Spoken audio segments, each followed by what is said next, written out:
Good morning, everyone, and welcome to the Shamrock Quilt Studio. It's a dreary day today, but we've got some great news. We're starting on a new project, and I want to tell you all about this project right after this.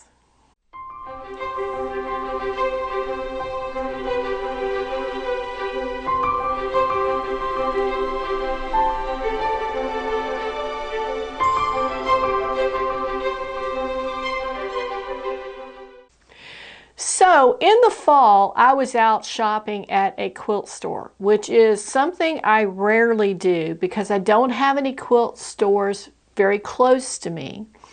And I was in the area, so I decided to take advantage of it and go in and shop. And I was just a bit, frankly, overwhelmed with the whole experience because it had been a while since I had been in a quilt store, probably almost a year. And I walked in, and first of all, the store I was in that particular day was very welcoming. I had been in it before and certainly did not feel that way. But this day I was, and they were busy and had a lot going on. So I could kind of walk around and look at what I wanted to. And I saw so many pretty fabrics and bundle here and a bundle there, and I wanted that one and I liked that one, and some really spectacular collections of fabrics. And my only hesitation in buying some of those was that I wasn't really sure if I picked a bundle of fabrics that I liked, what I was going to do with it.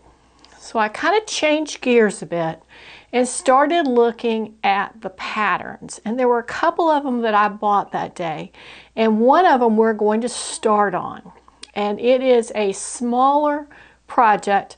I really hoped we could get started with this a little earlier, but I had some problems with fabrics. And I'll tell you about that in just a second. But the pattern we're going to do today is called Sew in Love Pillow. And here it is here. I don't know that we'll actually make a pillow out of this, but we will be making this particular pattern. Now, in the store, they have this sewn up. And to me, without actually comparing one to the other, I'm not sure it's the exact same fabrics, but they were so close that you really got a good feel for what this looked like. So here it is in the actual colors that they have sewn this design up in, and then here we see it on just a white background. Now the pattern at the store that I bought was $12, and it is by Laundry Basket Quilts, and it makes a design that is 18 by 18. And in the pattern they give you the cover sheet here with some instructions about different types of applique. And then on the back, they have fabric requirements. Now, I'm going to share those fabric requirements with you because even if you don't have the pattern today, you probably should start looking for fabric. If you are like me and you're not looking at a quilt store, you're going to need that little bit of a head start. And what they are doing this in, they have a packet of fabrics that they sell for this. Or you can create it out of the following.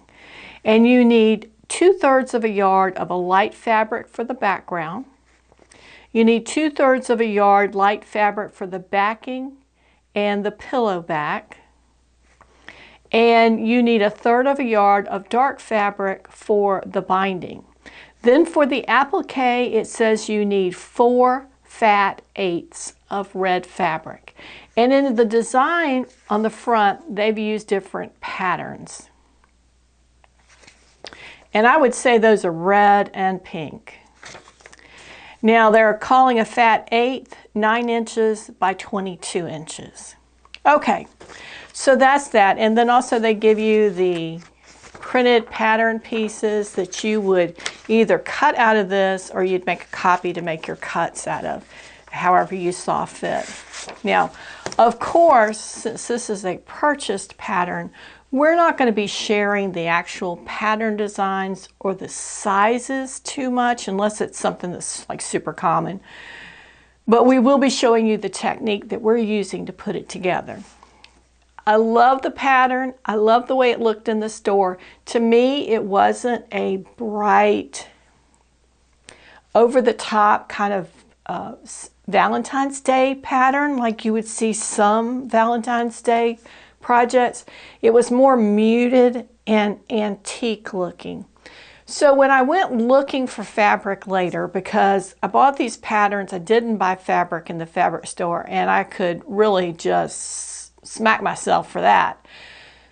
But I didn't. I said, I can get them anywhere. I probably have stuff in my stash, and I probably could do this from my stash, but it's kind of getting to where a lot of my stuff looks similar, and you can really begin to see, yeah, that's that fabric that you used on all these projects.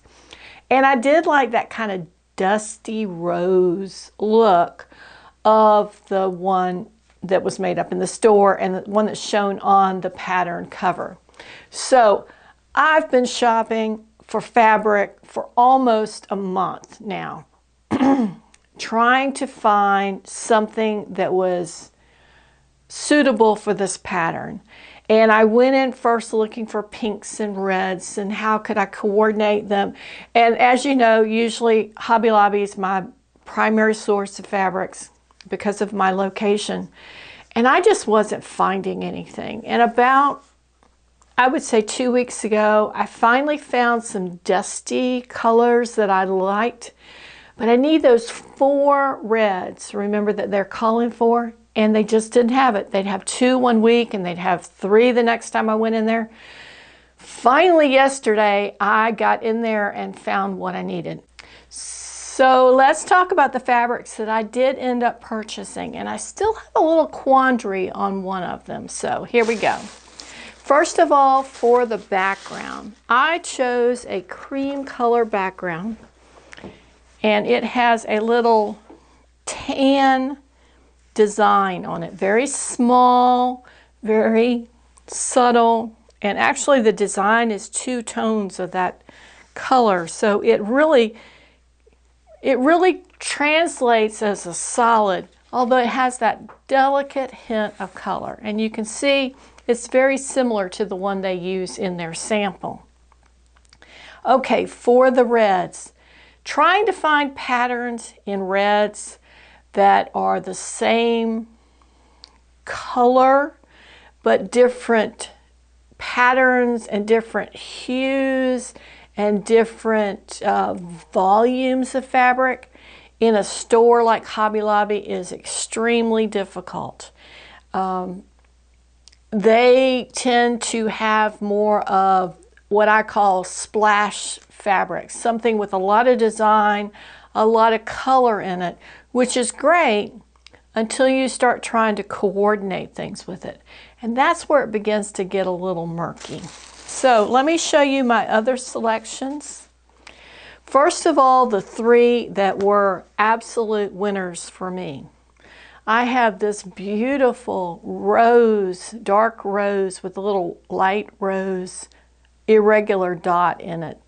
That one I really, really liked. And then when I looked for fabrics to coordinate with it, I have this one, which has varying degrees of the dark pink, rosy pink, with a design that's very subtle.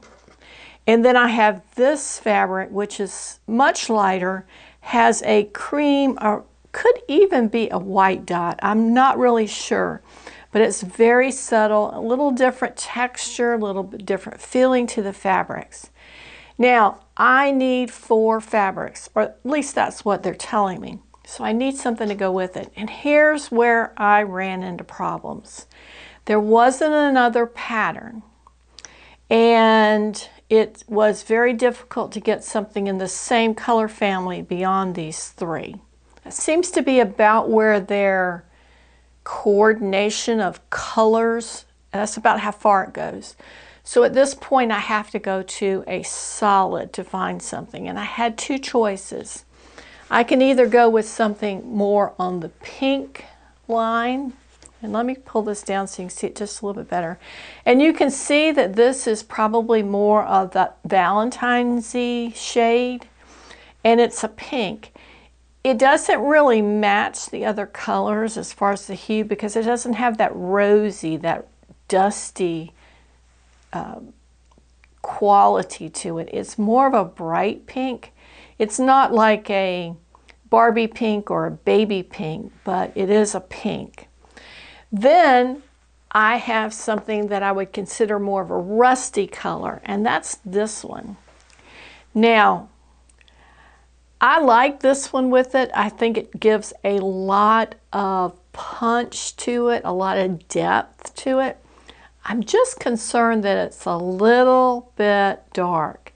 And then how am I going to use it? When I look at this design, how would I want to use it? Would I want to use it in the viney shapes on the design? Possibly. Do I want to integrate it into the hearts? Possibly.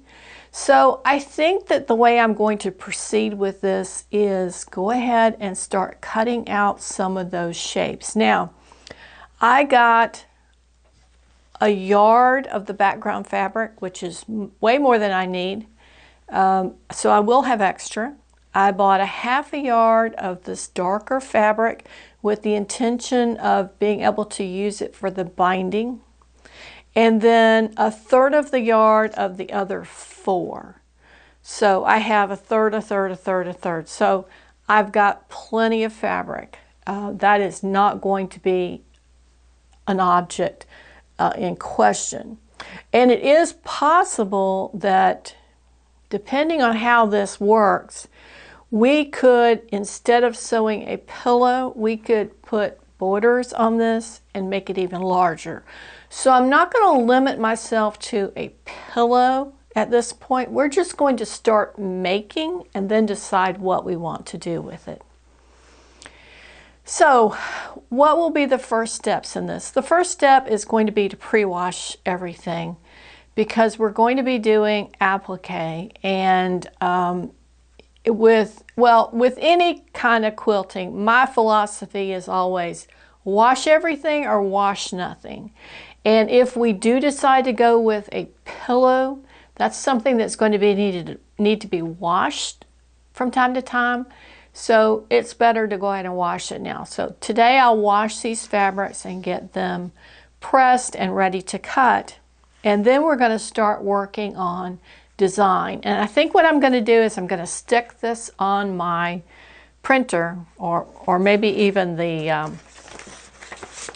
one of these pictures of this, and kind of decide for each one of these pieces what I might like that fabric to be. For example, on here, if I decide to use the darker fabric, do I want to make the little vines that hook to the hearts the dark color?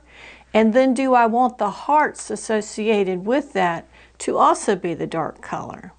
That's not the way they have this set up, but is that the way that I want to do it? That's the question. So that's going to require some kind of sitting down, calm, quiet, and think about how it's going to look. And, you know, you're just going to have to kind of play with that and see what makes sense for you, as I will for me. At first glance, I think that would be really pretty, but I'm a little concerned about if that will really make those pieces pop out so much and the others might get lost. So we may even have to try one. Just go ahead and cut out one piece and give it a shot. Like I said, we've got plenty of fabric, so that's not going to be a worry. Now, a couple of points about this. Ideally, this would have been great to have it done and finished for Valentine's Day. But because it took so long to find fabrics that work, it's going to be really difficult to get that done. So I am not going to stress myself out about having a finished product for Valentine's Day. If we finish this in February, I'm going to be plenty happy because this is an applique project and it does require time to get your pieces cut, to get your applique pieces prepped, and then the sewing on it. And then we've got to construct either a pillow case for the pillow, or we have to put borders on to make it even larger. So if you remember, this started out as a pillow top and we added borders to it and we have a small wall hanging. Now this one's going to start out as an 18 by 18 pillow, so it's going to be a little bit bigger than this. I think this is about 15 inches, the white section. So it's going to be a little bit bigger to start with. And we're just going to take it and see where it takes us. I also believe that most of these fabrics are stock fabrics at Hobby Lobby. So if we decide to put bigger borders on it and make it a bigger piece, we can do that as well. So I thought you would enjoy the fact that we're starting a new project today. I have no idea how many episodes we're going to have. I'd like to get it done in about 4 or 5, which will put us at the end of February, maybe a little bit into March. Because I really enjoy applique and I don't want to rush through it just for the sake of the videos. That's something that we're going to take just a little bit slower this year, realizing that while we may make seasonal appropriate projects, they may not always be ready before the season. We're enjoying the season. We're not producing something to be ready for the season. If you want to do that, what you should be working on now is something probably for summer, and then in spring be working on something for fall. You've got to get ahead of it to be able to do that. And with taping and fabric availability in stores, that's really not something that we can always accommodate. So we're just going to enjoy this process and see where it takes us and see what we come up with as an end product. I really like these colors. This one I'm a little bit concerned about, but we'll just see where it goes. And in the meantime, what I always do is when I purchase these fabrics, for example, when I went in the store yesterday and purchased these fabrics, I took pictures of the ends of the bolts together as a project in a way that I can kind of see what the fabric looks like. So if I need more, I can go back and make sure that I get that same fabric. For some of those, that's not a problem. But when you go in and you look at things like this, sometimes your memory is not quite the same when you go in the store and you may pick up the wrong one. So that helps. And usually with Hobby Lobby, their receipts aren't very helpful because they're just inventory control.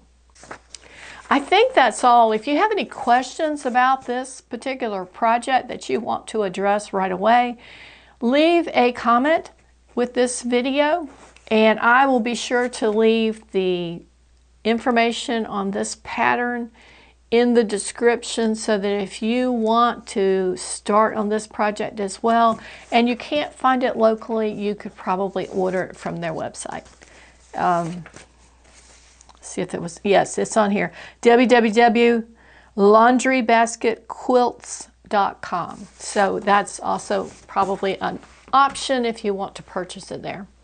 Thanks so much for joining me today. I appreciate your time and your attention to this. If you liked our content, please give us a thumbs up.